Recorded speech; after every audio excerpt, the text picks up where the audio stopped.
একজন মেয়ে তার হাজবেন্ডের ব্যাপারে অলওয়েজ এটা আশা রাখে, অলওয়েজ একজন মেয়ে এমন স্বামী চায় যে তাকে পাগলের মতো ভালোবাসবে, যে তাকে পাগলের মতো কেয়ার করবে, যে তাকে অলওয়েজ প্রত্যেকটা বাক্যে প্রত্যেকটা কথায় ভালোবাসার প্রকাশ ঘটাবে। কারণ মেয়েদেরকে আল্লাহ তাআলা এমনভাবে ক্রিয়েট করেছেন, এমনভাবে এদের সৃষ্টি হয়েছে যে এরা ভালোবাসার পাগল, এরা ভালোবাসা চায়, এরা ভালোবাসা পেলে পুরো পৃথিবী তোমার জন্য উজাড় করতে প্রস্তুত হয়ে যাবে, ঠিক কিনা বলেন?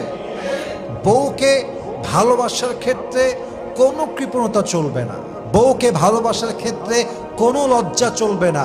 এটা আমার বউ, এটা আমার ভালোবাসা, এটাই আমার জীবন, এটাই আমার মরণ, এটাই আমার জান্নাতের সঙ্গী। অতএব তার সঙ্গে আমার ভালোবাসা এত বেশি হবে যে পুরো দুনিয়া একদিকে, আমার ভালোবাসা একদিকে, আমার ভালোবাসার শক্তি